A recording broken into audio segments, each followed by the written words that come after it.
Est-ce que sous hypnose, on peut perdre le contrôle? Mais est-ce que vous allez m'endormir? Est-ce que... En fait, pas du tout. On peut se mettre nous-mêmes en état d'hypnose? Dans les pays anglo-saxons, ils opèrent sous hypnose. Est-ce que tu peux nous forcer à faire quelque chose? Non. Sinon, tu aurais des hypnothérapeutes ou distributeurs de billets qui te demanderaient ton code. Quand on regarde des spectacles, on se rend bien compte qu'il y a des gens qui font des choses à leur insu. Moi, je m'adresse pas à ton conscient, je m'adresse à ton inconscient. La majorité de tes clients, ils viennent te voir pourquoi? La majorité viennent pour la confiance en soi. Il y a un vrai mal-être au niveau du travail. Moi, j'ai de plus en plus de gens pour des burn-out, pour du harcèlement. Est-ce que l'hypnose peut aider à sortir d'une relation toxique? Tu peux pas changer l'autre, tu es d'accord avec moi. En revanche, tu peux changer la relation. Quand toi, tu évolues, la relation avec l'autre. Bienvenue à tous, bienvenue sur le podcast Be My Side, qui est le podcast filmé de Beside Me, où on parle sans filtre d'amour, de bien-être et de relations humaines. Aujourd'hui, pour ce 6e épisode, on a la chance de recevoir Léonore. Léonore, bienvenue. Merci Marion. Léonore, elle est hypnothérapeute, elle est coach en thérapie brève depuis plus de 10 ans. Elle a accompagné plus de 2000 personnes ces dernières années à surmonter des problématiques personnelles. Elle est surtout coach partenaire de Beside Me. Pour rappel, Beside Me, c'est la première application de rencontre qui est axée sur le bien-être et la connaissance de soi. Alors pour cette première partie, ce qu'on va faire, c'est qu'on va peut-être définir l'hypnose et essayer de casser tous les mythes qu'il y a autour de cette thématique. Donc pour commencer, je voulais savoir comment est-ce que tu définirais l'hypnose, qu'est-ce que c'est, mais aussi surtout qu'est-ce que c'est pas. Ok. En effet, tu as raison, parce qu'il y a beaucoup de mythes autour de l'hypnose. Et bien souvent, les gens qui viennent me voir en cabinet me disent « Mais est-ce que vous allez m'endormir? Est-ce que... » En fait, pas du tout. L'hypnose, c'est un état de conscience modifié. Donc, c'est un état entre la veille et le sommeil, et c'est un état naturel. Et c'est un état qu'on expérimente plusieurs fois dans une journée sans s'en rendre compte. Donc, par exemple, lorsque tu lis quelque chose, parfois, tu arrives en bas de la page et tu te dis « Qu'est-ce que j'ai lu ?» Ouais. En fait, tu as lu, mais tu n'as pas imprimé parce que ton esprit était parti ailleurs. Le fait de partir ailleurs, de se déconnecter du réel, c'est un état de transe hypnotique. Ça s'appelle la transe hypnotique. Quand tu regardes la télé aussi, parfois, tu peux te dire « Oh, j'ai perdu le fil ». Pareil, tu pars dans tes pensées et en fait, tu perds le fil. C'est ça, être en état d'hypnose. Ok, comme quand on conduit, il y a plein de situations au quotidien. Où quand on conduit, qu'on arrive à un endroit et on se dit « Oh, mais déjà, je suis arrivée, mais je n'ai pas vu passer la route. » Pareil, tu étais en pilote automatique, tu étais en fait en état de transe hypnotique. On aura l'occasion d'en reparler, mais du coup, ce dont je me rends compte, c'est qu'on peut se mettre nous-mêmes en état d'hypnose. On n'a pas besoin forcément d'avoir quelqu'un à nos côtés. Génial. Et du coup, aujourd'hui, toi, comment est-ce que tu te définirais? Est-ce que tu es psychologue? Est-ce que tu es praticienne, coach? Alors, moi, je suis coach de vie. J'ai des spécialités, notamment l'hypnose, parce que je suis maître praticien en hypnose et en programmation neurolinguistique. Et puis, j'ai d'autres outils comme la systémie, la thérapie brève intégrative, ou même la communication non violente, puisque je suis formée aussi à la communication non violente. Voilà. Génial. Donc, le panel est assez large de ce que je vois. Est-ce que sous hypnose, par rapport à ce que tu disais, on peut perdre le contrôle, finalement? Alors, l'idée, c'est pas de perdre le contrôle. Pas du tout. Tu perds le contrôle quand tu dors, par exemple. Mais quand tu es sous hypnose, tu ne perds pas le contrôle. En réalité, tu as 5 niveaux de profondeur d'hypnose.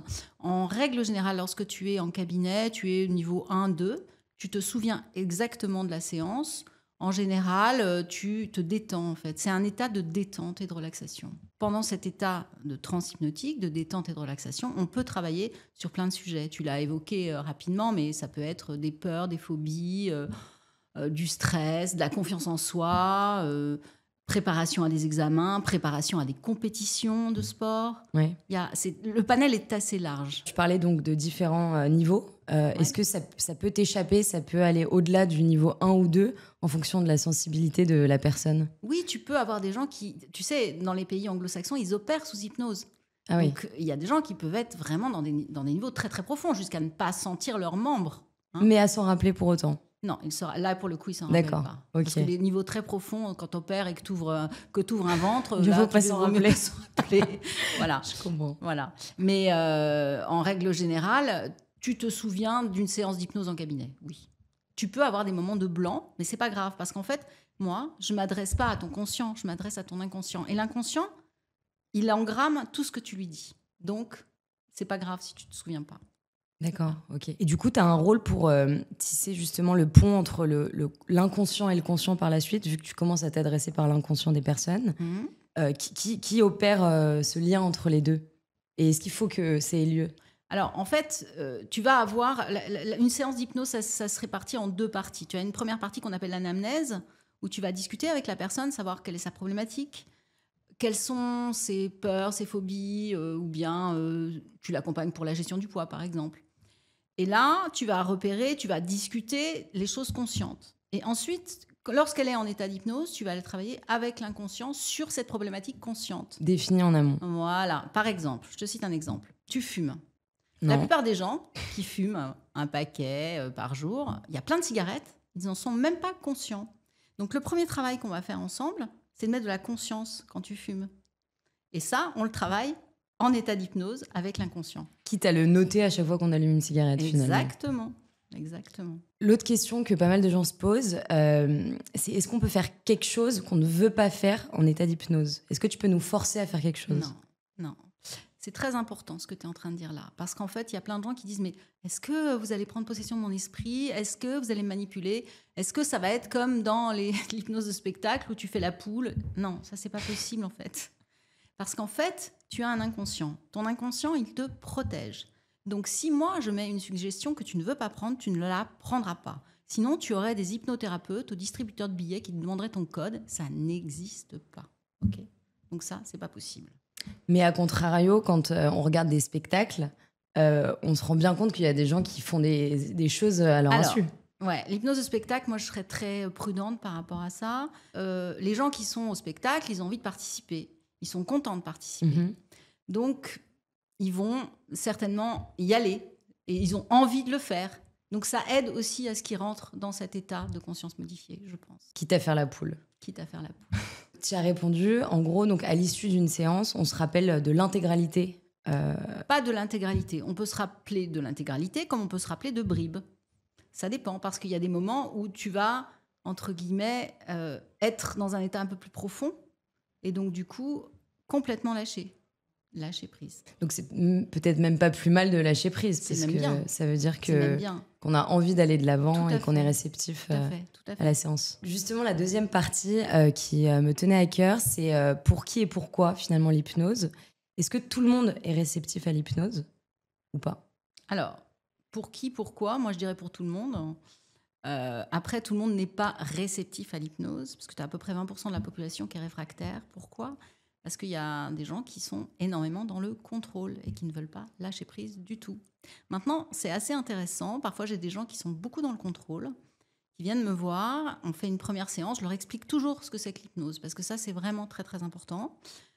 Ils lâchent, mais sans lâcher. Ils me disent « Oui, je me souviens de tout. Oui, mais j'ai pas du tout été sensible. » Et je leur dis « Mais essayez une deuxième séance. » Ils essayent la deuxième séance. Et la deuxième séance, ils partent en état d'hypnose. Donc, il y a cet effet aussi... plus je le fais, mieux je le fais. Mm-hmm. Un peu comme le sport. Plus tu fais du sport, mieux tu en fais. Plus tu es endurant, bien sûr. Mais l'hypnose, c'est la même chose. Et moi, je conseille beaucoup à mes clients, lorsqu'ils viennent me voir, de faire de l'auto-hypnose entre les séances, pour entretenir la séance qu'on a travaillée. Voilà. Généralement, une thérapie, elle dure combien de séances en moyenne? Alors, on appartient à... L'hypnose, ce sont des thérapies brèves, hein, donc c'est en moyenne entre 5 et 10 séances. Ok. Voilà. Et tout à l'heure, tu citais des thématiques. Aujourd'hui, là, la majorité de tes clients, si tu pouvais en citer 3, ils viennent te voir pourquoi? Pour lutter contre quoi? Alors, je dirais que la majorité viennent pour la confiance en soi. Ça, c'est vraiment c'est fou. Le numéro 1. Gestion de stress, confiance en soi, c'est vraiment les 2 sujets les plus importants. Ensuite, il y a la gestion du poids aussi, qui est très importante dans mon cabinet, parce que moi, je suis spécialisée là-dessus. Ouais. Et que c'est un sujet qui m'intéresse vraiment beaucoup. Et j'ai aussi pas mal d'accompagnement sur tout ce qui est gestion des examens, de compétition, des choses comme ça, et notamment des ados par rapport à ça. Les gens qui viennent te voir pour un manque de confiance en eux, ils viennent pour ça, ou c'est toi qui arrives à déceler après un premier rendez-vous qu'en fait, il y a une problématique relative à ça? Alors, la plupart du temps, ils viennent pour autre chose. Ils vont venir pour une phobie, une peur, etc. Et en fait, très vite, on travaille sur la confiance et la peur, la phobie s'éloigne. Ok, ouais, c'est Voilà. fou. Donc, parce Ouais. que ça part en fait, Ouais. du plus profond de leur trip. Exactement. Et du coup, ça a des répercussions sur des Mm. craintes au quotidien qui Mm. sont pas forcément justifiées. Tout à fait. Notamment chez les sujets anxieux, tu vois.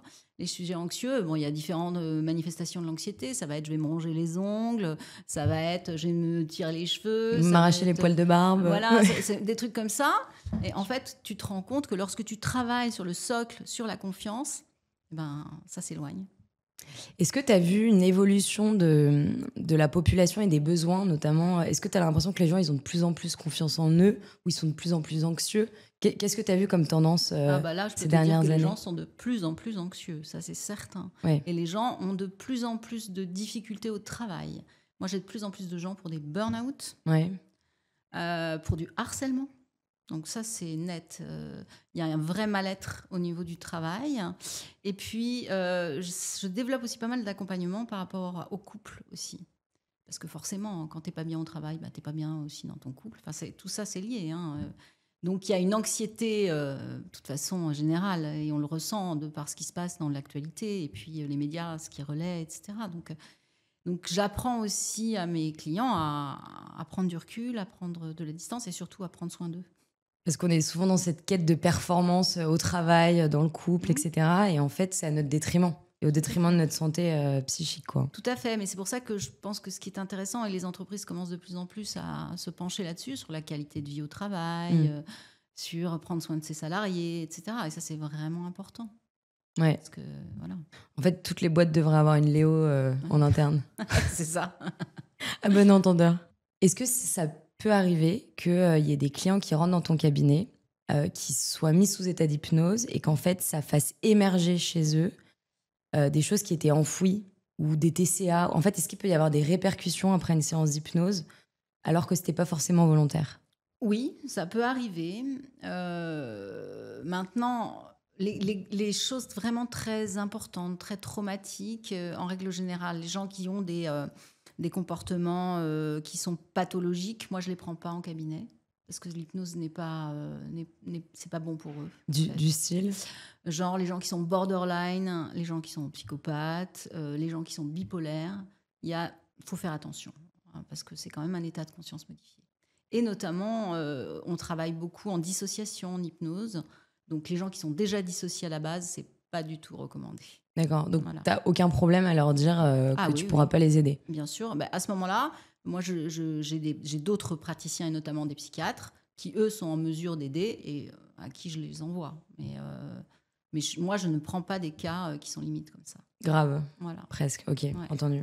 La troisième partie, elle est dédiée à forcément un sujet qui me tient à cœur, c'est l'amour. Mhm. Finalement, l'hypnose et l'amour. Il y avait une des questions qui est revenue très régulièrement. Est-ce que l'hypnose peut aider à préparer un premier rendez-vous? Parce qu'il y a pas mal de gens qui sont stressés avant d'aller à un rendez-vous. Et à juste titre, c'est pas rien parce qu'il faut se mettre à nu. Mhm. Comment est-ce que l'hypnose peut intervenir et est-ce qu'elle peut intervenir? Ah bah oui, complètement. Je te disais tout à l'heure, moi, je travaille avec des sportifs, hein, et je les prépare à une compétition sportive, par exemple, en faisant ce qu'on appelle de la visualisation positive, en travaillant, bien sûr, sur leur confiance en eux, enfin plein de paramètres. Mais là, c'est pareil, en fait. On va travailler déjà sur la confiance et sur la visualisation de ce rendez-vous. Travailler sur leurs freins, leurs croyances limitantes. Et donc, oui, bien sûr qu'en hypnose, on peut accompagner très bien pour un premier rendez-vous. Et tu as des exemples de success story où tu avais, je sais pas, Michel ou Pauline qui vient te voir en disant j'appréhende une rencontre, accompagne-moi. Est-ce que tu as déjà eu des success stories? Alors, j'ai eu, oui, bien sûr, des success stories. Et surtout, j'ai eu un monsieur qui était très, très timide, qui justement allait sur les applis de rencontre. Et il n'y arrivait pas. Il Ouais. n'arrivait même pas à aller au rendez-vous. Ouais. Donc, on a travaillé là-dessus, sur sa confiance en lui, sur sa timidité. Et voilà, et le débloquer par rapport à ça. Et aujourd'hui, il est marié, il a 10 enfants. Voilà, il a 10 enfants, exactement. C'est ça. Toujours plus. Voilà. Donc là, on a parlé de la face un peu joyeuse, à savoir la rencontre, la nouveauté. Est-ce que, à contrario, l'hypnose peut aider à sortir d'une relation toxique, à casser un schéma amoureux qui est dysfonctionnel? Bien sûr, bien sûr. Bien sûr, moi j'accompagne des gens qui, par exemple, ont une relation qui s'est terminée. avec quelqu'un de toxique et qui n'arrive toujours pas à oublier cette personne. Donc on va travailler sur justement apprendre à mettre cette personne à sa juste place et à ne plus être parasité par des pensées sur cette personne qui reviennent à tout moment. Ou Donc là, même, ouais. même lorsque tu es dans une relation toxique, l'hypnose peut t'aider justement à prendre du recul et à prendre les bonnes décisions. Donc que ce soit a posteriori Oui. d'une relation toxique ou si on est en plein Ou dedans, c'est en dedans, oui, tout à fait. on peut faire appel à une hypnothérapeute pour s'en sortir. Ouais, bien sûr, bien sûr. C'est vrai que le propre d'une relation toxique, c'est qu'elle a tendance à prendre de la place partout, à t'obnubiler. Mhm. Et du coup, en fait, toi, tu veux lui redonner le peu d'importance qu'elle mérite, finalement. Voilà, et c'est surtout une relation toxique, on est ce qu'on appelle dans un phénomène d'emprise. La personne a de l'emprise sur vous. Donc c'est sortir de l'emprise. Donc avec l'hypnose, on peut travailler justement sur le fait de couper les liens d'emprise. Est-ce que les personnes toxiques, elles sont pas un peu hypnothérapeutes d'une certaine manière, vu qu'elles nous forcent à faire des choses ou à penser à elles? Disons qu'elles ont une capacité à te manipuler, mais c'est pas forcément de l'hypnose. D'accord. Ok, bah, pas confondre. Non. Donc tu disais qu'à travers l'hypnose, on peut booster notre confiance en nous, notre estime de nous. Ouais. Concrètement, comment est-ce que tu peux y parvenir? Je te donne un exemple. J'ai 40 ans. Ça fait 40 ans que je suis mal dans ma peau. 40 ans que j'ai pas confiance en moi. Que je suis peut-être dans un environnement d'ailleurs qui m'aide pas. Comment est-ce que toi, en 5 ou 10 séances, tu peux nous aider à déconstruire et à porter un nouveau regard sur nous? Alors, déjà, on va travailler sur quelque chose que moi j'aime énormément, c'est l'enfant intérieur. Ah. L'enfant intérieur, en fait, c'est une partie inconsciente de toi. C'est de l'enfant qui a à peu près 7 ans. Et cet enfant-là, la plupart du temps, quand tu manques de confiance, c'est cette partie de là qui dit j'ai peur de tout, en fait, je peux pas y arriver, etc. Donc on va aller travailler avec cet enfant intérieur pour le rassurer, pour lui permettre justement d'être à sa juste place et de ne pas te parasiter en permanence avec ah ben non, je peux pas faire ça, je suis pas capable. Souvent, ça vient aussi de parents qui ont été un peu très durs au niveau de l'éducation. Castrateur, quoi. Voilà, qui ne valorisent pas assez l'enfant. Voilà. Donc tu commences par ça. Tu peux commencer par ça. Après, il y a plein de techniques, mais on en a pour 2 heures. Donc Bah, ça tombe bien, j'ai réservé le plateau pendant 2 heures. Non, on va t'épargner. Mais bon, c'est vrai que l'enfant intérieur, c'est vraiment quelque chose qui marche très, très bien. Après, travailler aussi sur les relations avec les parents. Parfois, tu peux avoir justement un père très autoritaire qui était très exigeant et qui t'a, à chaque fois que tu as fait des choix, t'a dit non, c'est pas les bons choix, non, c'est pas ce que il faut faire, et qui t'a imposé des choix. Et donc, finalement, tu es dans un faux self, tu n'es pas dans ta vraie vie. Tu as un métier qui ne te correspond pas, tu as tout ça. Ouais. Donc, c'est travailler la relation avec ton père pour, pareil, couper des liens, le remettre à sa juste place et te permettre, toi, de suivre ton vrai chemin. Voilà. Je te cite des exemples comme ça, mais il y en aurait plein d'autres. Bah, c'est passionnant. Ça permet de rendre le truc beaucoup plus concret pour nous. Je parlais des couples tout à l'heure. Est-ce que tu es parvenu à resolidifier des couples grâce à l'hypnose? Quel impact tu as pu avoir sur des couples? Alors, j'ai pas d'impact. J'ai un impact sur la personne. Tu sais que toi, tu peux changer, mais tu peux pas changer l'autre. Tu es d'accord avec moi? En revanche, tu peux changer la relation. Quand toi, tu évolues, la relation avec l'autre évolue. Donc, c'est là-dessus que moi, je travaille. La personne doit travailler sur elle pour faire évoluer la relation. Donc, oui, tu as des success stories où j'avais quelqu'un, par exemple, qui était dans une relation, elle était extrêmement jalouse. C'était vraiment maladif. Donc, elle a appris aussi à reprendre confiance en elle. Parce que derrière, c'était un manque de confiance, en réalité. Et puis, elle a appris à lâcher du lest. Et du coup, son mari, il s'est senti mieux. Et du coup, la relation s'est améliorée. Enfin, tu vois, c'est vraiment un cercle vertueux. Et ça t'arrive de prendre en consultation un couple, enfin un binôme? Non, pour l'instant, non. Non, c'est pas quelque chose que je fais. Le couple, être thérapeute de couple, c'est un vrai métier. Ouais. Y a des gens très bien qui le font et c'est pas ma spécialité. Donc, non, aujourd'hui, je ne le fais pas. C'est quoi le plus gros mythe que tu aimerais casser au sujet de l'hypnose qui empiète sur votre profession quotidien? L'hypnose, c'est magique. En fait, non. L'hypnose, c'est pas magique. Merde. L'hypnose, c'est du travail. Quand j'ai des gens qui viennent me voir, qui arrivent chez moi et qui disent « Ah, je fume un paquet par jour. on va arrêter là, hein, une séance. Je dis, mais attendez, vous avez envie? Ah bah non, je compte sur vous. Ben là, ça marche pas en fait. C'est du travail, c'est comme tout. C'est une implication personnelle. Donc à partir du moment où on arrive en cabinet et qu'on dit l'hypnose c'est magique, ça marchera pas. L'hypnose, c'est du travail, c'est l'envie d'y arriver, c'est de la confiance aussi, une relation de thérapeute à client, donc forcément, il y a une relation de confiance. Et puis, c'est un travail d'équipe. Mais moi, je peux rien sans la personne, mais la personne peut rien sans moi. Mais c'est pas, je suis pas non plus, voilà, je suis pas une magicienne. Je peux pas faire arrêter de fumer en une séance à quelqu'un qui fume 2 paquets par jour. Ou alors, ça peut arriver, mais c'est que la personne est super motivée. Ce serait pratique quand même si c'était tout le temps comme ça. Ouais. Du coup, est-ce que à travers une séance d'hypnose, tu peux apprendre des choses ou c'est forcément des ressources que tu as déjà en toi, que toi, tu vas aller activer en tant que thérapeute? Alors, j'aime bien dire que l'hypnothérapeute, c'est un peu le guide avec sa lanterne là qui t'éclaire le chemin. Le vieux guide Voilà, comme ça, tout c'est un peu ça, donc, et qui t'aide à aller chercher les bonnes ressources au bon moment, etc. Les ressources, tu les as en toi. De toute façon, tu as les ressources. Après, tu peux développer certaines ressources.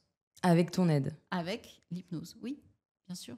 J'aurais tendance à penser, peut-être à tort, que du coup, les adultes sont quand même beaucoup plus enclins à suivre une séance d'hypnose que des jeunes, parce que plus de ressources, peut-être parce que plus d'expérience. Qu'est-ce que t'en penses? Ah bah non, je pense que tu te trompes. Ah, c'est l'inverse? C'est l'inverse. Ça, il faut pas le dire que je me trompe. Ouais, mais là, non, c'est l'inverse. C'est l'inverse, en fait. Ah, c'est l'inverse. Mais ouais, parce qu'en fait, les enfants, ils sont beaucoup plus proches de leur inconscient. Tu vois, un enfant, on le voit quand il est jeune, la tête dans les étoiles, le regard fixe, on lui dit, mais je te parle, tu m'écoutes? Ouais. En fait, il est en état d'hypnose.